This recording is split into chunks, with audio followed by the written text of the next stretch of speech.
يا رب هل من توبة تمحو الخطايا والذنوب.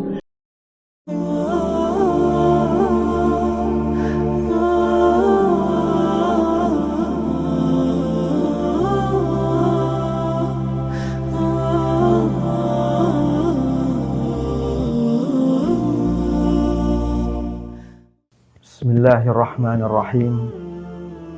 Assalamualaikum warahmatullahi wabarakatuh. Alhamdulillah, wassalatu wassalamu ala rasulillah wa ala alihi wa ashabihi wa man tabi'ahum bi ihsanin ila yaumil qiyamah, amma ba'd.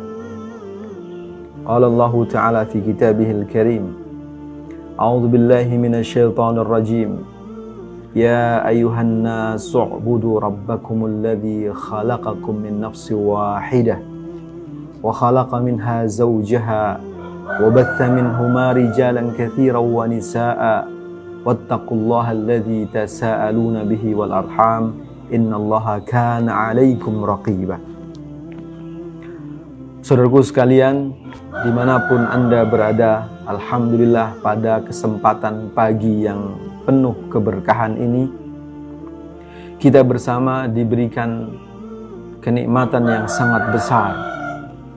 Kenikmatan yang pertama, kita masih diberikan umur untuk bertemu dengan bulan Ramadan dan bisa beribadah dengan bulan Ramadan. Walaupun Ramadan tahun ini, waktu-waktu Ramadan tahun ini tidak seperti tahun-tahun yang lalu. Allah menunjukkan kekuasaannya kepada kita semua. Adanya wabah COVID-19 ini menjadikan setiap orang yang beriman sadar untuk lebih dekat kepada Allah, lebih bermuhasabah kepada Allah, dan lebih menekadkan dirinya, mengazamkan dirinya untuk betul-betul melaksanakan taubatan nasuha. Setiap orang beriman akan merasa dirinya adalah orang yang paling banyak dosanya. Dia melihat dosanya seperti gunung yang akan runtuh, mengubur dirinya. Tetapi orang-orang munafik melihat dosanya seperti lalat yang hinggap di hidungnya dan mudah untuk dia usir. Maka tidak ada kesempatan bagi orang-orang yang beriman dengan perbedaan pendapat saat ini yang muncul. Adanya fatwa, adanya bagaimana orang-orang bersikap kepada fatwa, tidak sepaham, tidak sependapat, atau adanya orang-orang yang sangat sependapat dengan fatwa. Orang yang beriman tidak sempat untuk berdebat dengan perbedaan itu, apalagi mencoba mencemooh kepada pihak lain yang berbeda pendapatnya. Orang yang beriman akan lebih banyak menyibukkan dirinya dan lebih berhati-hati dalam berbicara, sebab al-ilmu qabla al-qaul wal amal. Ilmu itu sebelum ucapan dan juga perbuatan. Semoga kita termasuk di antara orang-orang yang senantiasa berusaha untuk terus memperbaiki diri. Tuba liman syaghalahu aibuhu an uyubin nas. Beruntunglah orang yang disibukkan oleh aibnya sendiri daripada memperhatikan aib manusia yang lain. Saudaraku sekalian, kita lanjutkan kembali setiap pagi kita bersama mengkaji satu kitab yang sangat besar sekali faedahnya, yaitu kitab Syarah Hisnul Muslim. Kitab yang menjelaskan makna-makna mendalam dari adab doa zikir yang dicontohkan oleh Rasulullah SAW, dan juga kitab yang mengungkapkan makna-makna yang mendalam tentang lafaz-lafaz zikir, lafaz-lafaz doa yang langsung bersanad kepada Rasulullah SAW. Tidak kalah pentingnya, di sini pun dijelaskan faidah, buah yang ranum, faidah-faidah, fadilah-fadilah besar dari setiap zikir, doa yang dimohonkan di waktunya sesuai dengannya dicontohkan oleh Rasulullah SAW. Saudaraku sekalian, kita sudah memasuki pembahasan yang pertama dari syarah kitab Hisnul Muslim, langsung masuk kepada salah satu contoh dari doa yang disunahkan oleh Rasulullah SAW. Ketika dikatakan disunahkan itu berarti lafadz doa tersebut dibiasakan oleh Rasulullah SAW dalam kehidupannya sehari-hari. Beliau mengamalkannya, beliau mengucapkannya, lalu ucapan itu terekam, dihafal oleh para sahabat, lalu sahabat pun mengamalkannya. Sahabat mengajarkan kepada ulama dari kalangan tabi'in, mereka pun memahaminya dan mengamalkannya, lalu para tabi'in mengamalkannya, mengajarkannya kepada tabi'ut tabi'in, sampailah kepada kita semua sekarang ini. Saudaraku sekalian, pembahasan yang pertama adalah pembahasan tentang doa atau zikir yang diucapkan Rasulullah SAW, adkarul istaiqadhi minan naumi. Zikir-zikir yang Rasulullah ucapkan tatkala beliau bangun dari tidurnya. Sepertinya ringan, cuma zikir bangun dari tidur. Justru manusia mukmin tercermin mulai dari sejak ia akan beranjak tidur dan bangun tidurnya. Manusia munafik juga begitu. Terlihat karakteristiknya ketika dia akan beranjak tidur dan bangun dari tidurnya. Orang-orang kafir juga begitu. Terlihat karakteristiknya saat dia beranjak akan tidur atau bangun dari tidurnya. Antara manusia dan binatang pun begitu. Terbedakan antara ketika manusia beranjak kepada tidurnya, hewan akan beranjak ke tidurnya, atau manusia ketika terbangun dari tidurnya, atau hewan, binatang ternak yang terbangun dari tidurnya. Mendalam sekali. Kenapa Islam sampai membicarakan karakter, membicarakan akhlak, membicarakan perilaku, membicarakan kebiasaan, pembiasaan diri saat bangun dari tidur. Pembahasan di sini pertama saat bangun dari tidur. Nanti ketika akan tidur juga terbahas. Tapi di awal kitab ini menyajikan satu pembahasan adkarul adkarul istiqadhi minan naum. Zikir-zikir terjaga atau terbangun dari tidur. Semua sudah menghafalnya insya Allah. Ini sangat masyhur. Pembahasan yang pertama yaitu alhamdulillahilladzi ahyana ba'dama amatana wa ilaihin nusyur. Segala puji bagi Allah, zat yang telah menghidupkan kami, alladzi ahyana ba'dama amatana, setelah mematikan kami, wa ilaihin nusyur, dan kepadanya lah dan kepada Allah lah kelak semuanya akan dikembalikan atau akan dibangkitkan. Lafaz doa ini termaktub di dalam hadis Bukhari, juga dalam hadis Muslim. Hadis Bukhari itu ada pada nomor 6312,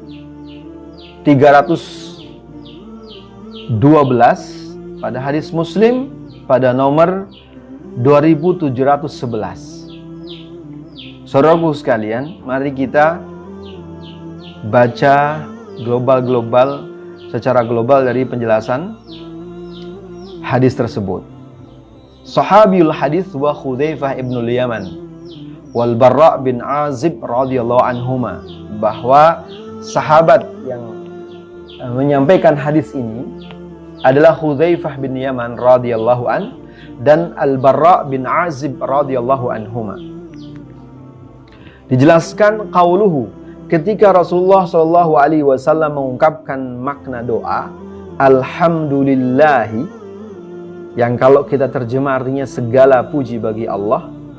Walhamdu, dijelaskan yang dimaksud alhamdu di sini adalah huwal wasful jamil. Alhamdu adalah merupakan pensifatan kepada zat yang maha indah. Huwal wasful bil jamil. Alhamdu adalah merupakan pensifatan yang menunjukkan tentang keindahan, pensifatan dalam bentuk mengungkapkan suatu keindahan. Bil jamil, alal jamil, kepada zat yang juga maha indah. Jadi alhamdulillah itu merupakan satu bentuk ungkapan pujian, pemberian sifat yang indah, paling indah, puncaknya keindahan diungkapkan dengan lafaz alhamdulillah. Puncaknya ungkapan bahwa ini sesuatu yang sangat indah itu diungkapkan dengan kalimat alhamdulillah. Kita tahu dalam surah Al-Fatihah juga menggunakan kalimat ini, alhamdulillah. Dalam bahasa Arab menginginkan makna pujian tidak hanya bermakna, tidak hanya dalam ungkapan alhamdulillah, tapi kadang bermakna ats-tsana, juga artinya pujian. Maka alhamdu di sini adalah merupakan al-wasful bil jamil, al-wasfu bil jamil, pensifatan, pemberian sifat dengan pengungkapan pernyataan tentang suatu keindahan, alal jamili, kepada zat yang maha indah. Tujuannya apa? Ala qasdit ta'zim ma'al mahabbah. Tujuannya adalah untuk mengagungkan zat yang maha indah itu, ma'al mahabbati, disertai dengan rasa cinta yang besar dalam diri orang yang mengungkapkan pujian itu. Manusia kalau saling memuji, minimalnya karena mereka berteman, berkawan, dan tidak ada masalah di antara dua orang itu, maka mereka akan menjadi saling memuji. Tapi kalau manusia menjadi orang yang saling mencintai, maka manusia itu akan mengungkapkan pujiannya yang didasari oleh rasa cintanya. Ketika manusia sudah bisa mengenali Allah Subhanahu wa ta'ala sebagai Khaliq, penciptanya, sebagai Malik, penguasanya, sebagai Mudabbir, yang mengatur kehidupannya, artinya menjaga, merawat, mengembangkannya, maka tumbuh rasa cinta manusia itu kepada Allah Subhanahu wa ta'ala. Saudaraku sekalian, manusia yang beriman, yang cinta kepada Allah Subhanahu wa ta'ala, maka pasti manusia itu akan memuji Allah Subhanahu wa ta'ala. Dan tidak akan pernah seorang pun dari manusia, awal ataupun akhirnya, mampu memberikan pujian dengan puncak pujian. Tingginya pujian tidak ada yang mampu. Maka kalimat pujian itu sampai Allah sendiri yang membuatkan kalimat pujian itu dan mengajarkannya kepada manusia termulia di seluruh manusia yang pernah ada, yaitu Muhammad sallallahu alaihi wasallam. Dalam surah Al-Fatihah, Rasulullah diajari oleh Allah tentang bagaimana memuji yang benar. Dan kalimat pujian itu langsung bersumber dari Allah Subhanahu wa ta'ala. Bagaimana kita rasakan cintanya yang besar Allah kepada Rasulullah sallallahu alaihi wasallam. Diajari bagaimana memuji Allah. Dan bagaimana Rasulullah SAW kita bisa rasakan cintanya yang sangat besar kepada Allah Subhanahu wa ta'ala dengan memujinya. Sampai ketika Rasulullah hendak akan tidur atau terbangun dari tidurnya, maka ketika ia terjaga dari tidurnya, yang pertama kali keluar dari mulutnya, artinya berarti pertama kali terbersit di pikirannya, terlintas di hatinya, lalu keluar menjadi sebuah ucapan adalah memuji Allah Subhanahu wa ta'ala. Zaman dulu saya pernah dengar satu lagu. Kalau orang lagi jatuh cinta, lihat apa aja ingat yang dia cintai. Lihat tembok, ingat yang dia cintai. Mau makan, ingat yang dia cintai. Mungkin sampai sekarang ungkapan-ungkapan cinta antar sesama kita senantiasa melukiskan. Di sini pun demikian. Bagaimana seorang yang terbangun dari tidurnya, ketika dia terjaga dari tidurnya, yang pertama kali meluncur di lisannya adalah memuji Allah Subhanahu wa ta'ala. Ini menunjukkan orang itu cinta kepada Allah Subhanahu wa ta'ala. Terjaga dia dari tidurnya, terbangun, maka yang dia ucapkan Alhamdulillah. alladzi ahyana ba'dama amatana wa ilaihin nusyur. Segala puji bagi Allah, Zat yang telah menghidupkan kami setelah mematikan kami, dan kepadanyalah kami akan dikumpulkan, dikembalikan. Saudaraku sekalian, ini makna global dari alhamdu. Alhamdu, kalau kita coba ungkap secara global saja dalam tafsir, saya ambil di sini tafsir Syekh As-Sa'di yang menyingkat tafsirnya agar tidak terlalu jauh. Alhamdulillah, beliau jelaskan dalam kitab tafsir beliau, huwa ats-tsana'u 'ala Allahi bi sifatil kamal. Alhamdulillah dalam surah Al-Fatihah itu beliau jelaskan, yang kalau kita terjemah segala puji bagi Allah, ini adalah ats-tsana', yaitu pujian, ats-tsana' ala sifatil kamali, pujian yang Allah berikan kepada Zat yang maha sempurna, bi af'alid dairah bainal fadli wal adl, dengan perbuatannya yang betul-betul terlaksana dalam kehidupan alam semesta nyata, dengan perbuatan Allah yang nyata di alam semesta, dan perbuatan Allah senantiasa berada di antara keutamaan dan keadilan. Bainal fadli wal adl, falahul hamdul kamil, maka selayaknya pujian yang sempurna itu hanya diberikan kepada Allah bijami'il wujuh, dari segala sisinya. Segala sisinya, tidak ada satu kekurangan pun yang ada pada Allah Subhanahu wa ta'ala. Allah yang maha suci lagi maha tinggi, tidak akan pernah ada kekurangan setitik atau lebih kecil daripada titik, tidak akan pernah ada. Ini penjelasan beliau dalam kitab tafsirnya. Saudaraku sekalian, kita kembali kepada kitab Hisnul Muslim, bahwa tujuan dari ketika kita semua mengucapkan alhamdu itu adalah at-ta'dzim ma'al mahabbah, yaitu mengagungkan disertai dengan rasa cinta. Maka waqila huwa tsana, dikatakan juga alhamdu dalam pemahaman umumnya itu sebagai ats-tsana'u, yaitu pujian. Saudaraku sekalian, qauluhu ba'dama amatana, ketika Rasulullah SAW bersabda dalam lafaz doa zikir ini dengan lafaz ba'dama amatana, setelah mematikan kami. Kalau tadi ahyana, bahwasanya kehidupan kita, alhamdulillahilladzi ahyana, bahwasanya kita itu dihidupkan oleh Allah Subhanahu wa ta'ala. Kita mengetahui dalam surah yang pendek, walaqad khalaqnal insana fi ahsani taqwim, dan sungguh kami telah menciptakan manusia di dalam bentuk rupa yang terbaiknya. Ini menunjukkan manusia dicipta dan dihidupkan oleh Allah Subhanahu wa ta'ala.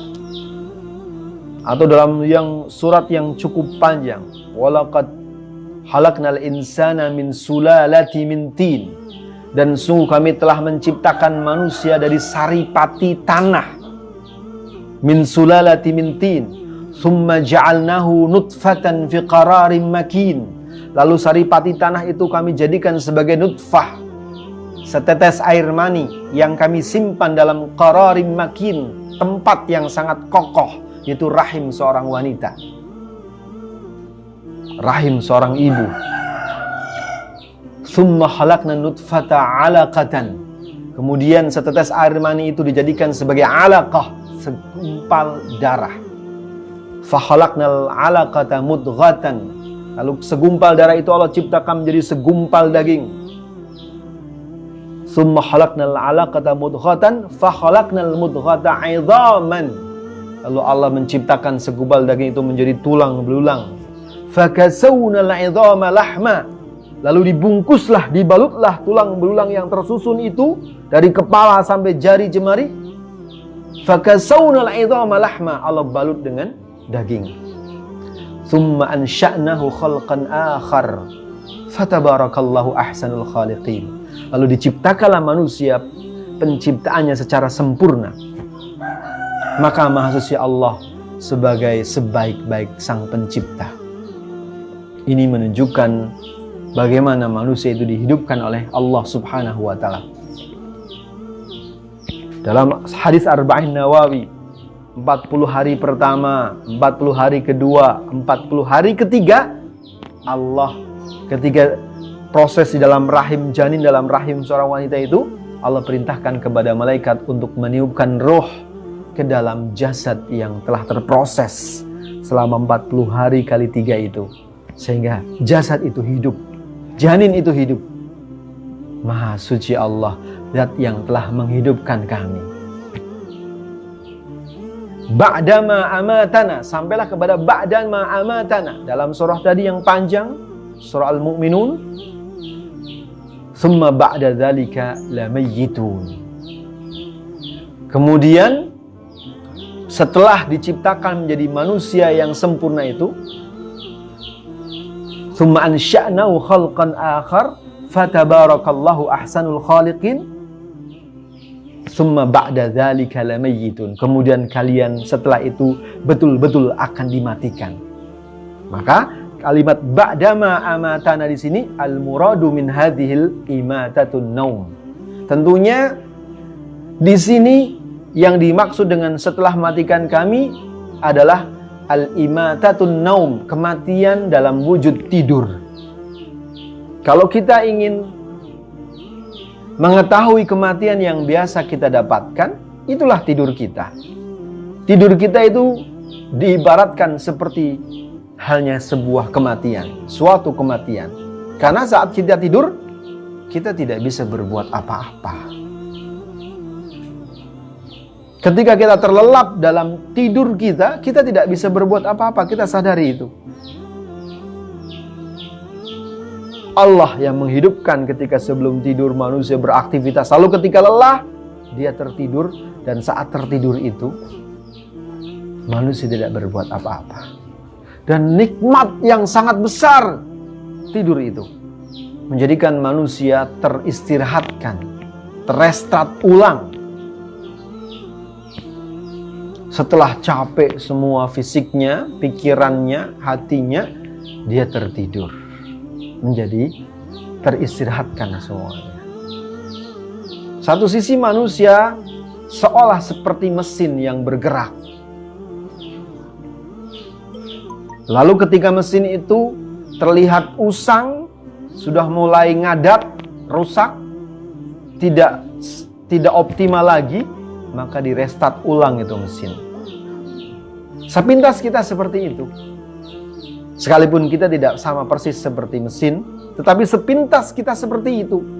Betapa mesin ada yang memiliki, menghidupkan, mematikan, bahkan menghancurkan mesin itu. Sepintas lalu kita seperti mesin. Maka Maha Suci Allah, Maha Terpuji Allah yang telah menghidupkan kita dan mematikan kita. Wa ilaihin nusyur. Qauluhu wa ilaihin nusyur. Qauluhu wa ilaihin nusyur ay al-ihya'u lil ba'thi yaumal qiyamah.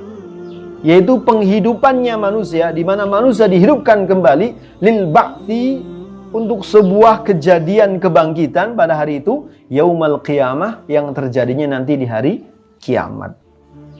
Coba, orang beriman tuh visioner sekali. Bangun tidurnya mengingat dan menyebut nama Allah. Bangun tidurnya mensyukuri atas nikmat dihidupkannya kembali. Bangun tidurnya mensyukuri atas nikmat diberikan kesempatan untuk mengistirahatkan badannya. Bangun tidurnya dia sudah terfikir dan teringatkan bahwa ada kehidupan yang lebih abadi, yaitu nanti setelah adanya hari kiamat. Ini fase yang akan menyambung ke sana, bukan fase yang terputus. Bahwa hidupnya di dunia adalah satu fase dari deretan fase yang sangat banyak. Yang fase kehidupan ini nanti akan memasuki fase kematian. Dan di kematian jasad itu, rohnya pun akan dikembalikan. Ini keimanan kita. Lalu ketika ruh bertemu dengan jasad yang telah dimatikan di dunia itu, dihidupkan lagi di alam barzakh. Di situ manusia mendapatkan ujian di alam barzakh. Setelah terjadi hari kiamat, manusia dibangkitkan lebih nyata lagi dengan jasad dan roh mereka. Lalu mereka digiring oleh Allah Subhanahu wa ta'ala menuju padang mahsyar. Bayangkan, ketika kita tersadar dari tidurnya, dengan ucapan ini kita memahami, maka setelah tidur dia berbuat dan beraktivitas penuh dengan kehati-hatian, karena dia bangun dengan kesadaran bahwa aku nanti pun akan dibangkitkan setelah kematianku menuju kiamat dan akan melihat menuju kepada sebuah seruan dan panggilan. Sedikit saya bergeser pembahasan bagaimana secara singkat kebangkitan itu, saudaraku sekalian. Allah berfirman dalam surah Al-An'am, a'udzubillahi minasyaitonirrajim, ayat yang ke-94, walaqad ji'tumuna furada kama khalaqnum awwala marrah. Dan sungguh kelak nanti manusia-manusia itu akan kami datangkan di hari kiamat, dibangkitkan di hari kiamat furada, bangkit sendiri-sendiri. Kama khalaqnakum awwala marrah, sebagaimana kalian dahulu kami telah menciptakan di awal mulanya. Saat itu nggak ada yang terbangkit teringat mana istriku, mana anakku. Saat itu nggak teringat. Bangkit sendiri-sendiri, bangun satu-satu, nggak bangun satu keluarga gitu, nggak. Sendiri-sendiri, kiainya dibangkitkan sendiri, santrinya dibangkitkan sendiri-sendiri. Nggak satu nih pesantren bangun dengan kiainya bareng, enggak kayak gitu. Semua sendiri-sendiri. Ini digambarkan oleh Allah bagaimana mencekamnya keadaan waktu itu. Dalam ayat yang lain surah Al-Kahfi ayat ke-47, a'udzubillahi minasyaitonirrajim, wa hasyarnahum falam nughadir minhum ahada. Mereka kami bangkitkan, maka tidak ada yang pakai terjedai dulu salah seorang pun. Semua terbangkitkan serentak. Dalam surah Maryam ayat 85-86, a'udzubillahi minasyaitonirrajim, yauma nahsyurul muttaqin ila rahmani wafda wa nasuqul mujrimina ila jahannama wirda. La haula wala quwata illa billah. Ini gambarannya. Hadis Rasulullah SAW menggambarkan kebangkitan itu banyak sekali, di mana Rasulullah SAW pernah ditanya oleh Anas bin Malik radhiyallahu anhu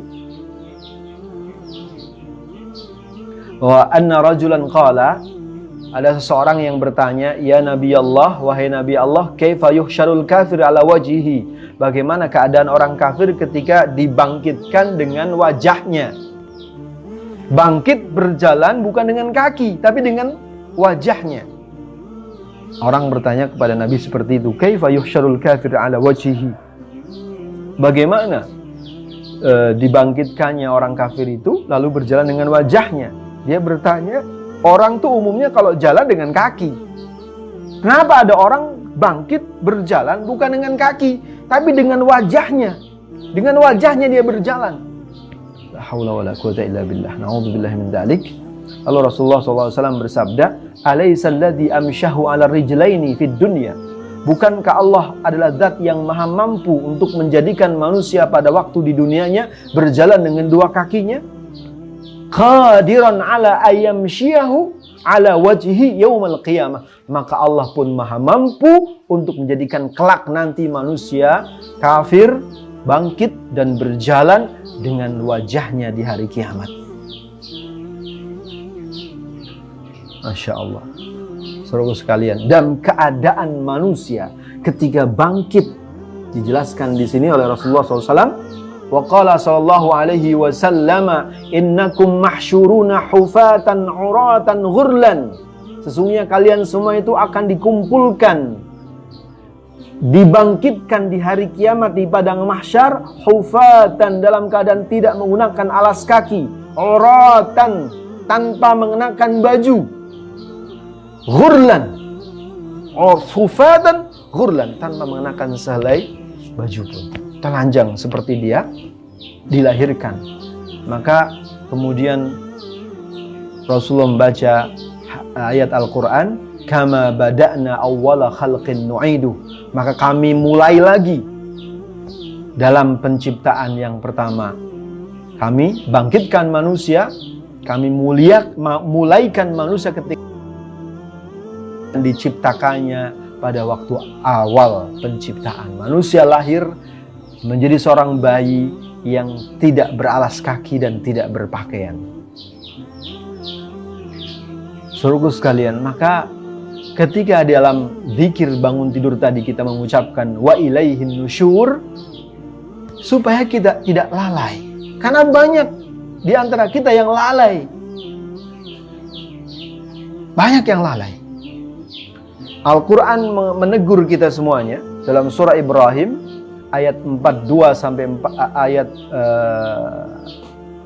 42 sampai 43. A'udzubillahi minasyaitonirrajim. Wala tahsabannallahu ghafilan amma ya'maludz zalimun. Janganlah kalian mengira bahwa Allah itu lalai atas apa yang dikerjakan oleh orang-orang yang zalim itu. Innama yuakhiruhum liyaumin tashkhasu fihil absar. Sesungguhnya mereka hanya diberikan tempo saja. Pada suatu hari nanti mereka akan dibangkitkan dalam keadaan di mana mata mereka akan terbelalak kaget ketika dibangkitkan. Muhti'ina muqni'i ru'usihim. Mereka bangkit dengan penuh rasa ketakutan, tertunduk kepala-kepala mereka. La yartaddu ilaihim tarfuhum. Mata mereka terbelalak bahkan tidak bisa berkedip. Wa afidatuhum hawaun. Dan hati mereka penuh dengan kekacauan, ketakutan. Ini keadaan orang-orang yang zalim. Maka jangan kita menjadi orang-orang yang zalim. Dan jangan berputus asa atas perilaku, tingkah laku, tingkah polanya orang-orang zalim sekarang ini. Allah tidak lalai dari orang-orang yang zalim. Hanya diberikan tempo sesaat saja, tapi pada waktu nanti Allah akan membuat mereka terkejut. Di hari kebangkitan itu kita akan bangkit. Dalam surah An-Naba kita sering membacanya, yauma yaqumur ruhu wal malaikatu saffan. Pada hari bangkit itu nanti bangkit pula malaikat Jibril alaihissalam dengan malaikat-malaikat yang lain saffan. Mereka akan bangkit berdiri dan berbaris. La yatakallamun. Malaikat-malaikat itu tidak ada yang bisa mengucapkan, tidak ada yang bisa berucap, tidak ada yang bisa berbicara illa man adina lahu rahman, kecuali setelah Allah berikan izin kepada mereka. Wa qala shawaba. Ketika sudah ada izin Allah untuk mereka berkata-kata, mereka pun akan berkata dengan sebaik-baiknya. Tidak ada yang mencoba melebihi dari apa yang harus mereka katakan. Saudaraku sekalian, inilah keadaan hari berbangkit. Dan kita sebagai mukmin ketika bangun dari tidur, Masya Allah, diingatkan akan adanya kebangkitan nanti dengan ucapan Alhamdulillahilladzi ahyana ba'dama amatana wa ilaihin nusyur. Semoga bermanfaat dan teruslah amalkan doa ini. Pahami artinya, hayati artinya, sehingga kita menjadi mukmin yang semakin taat kepada Allah Subhanahu wa taala. Tetap semangat. Semoga Allah terima amal ibadah kita semua di bulan Ramadan ini, dan semoga kita telah terbebaskan dari api neraka di 10 awal bulan Ramadan ini. Wassallallahu ala Muhammadin wa ala alihi wa ashabihi ajma'in. Assalamualaikum warahmatullahi wabarakatuh.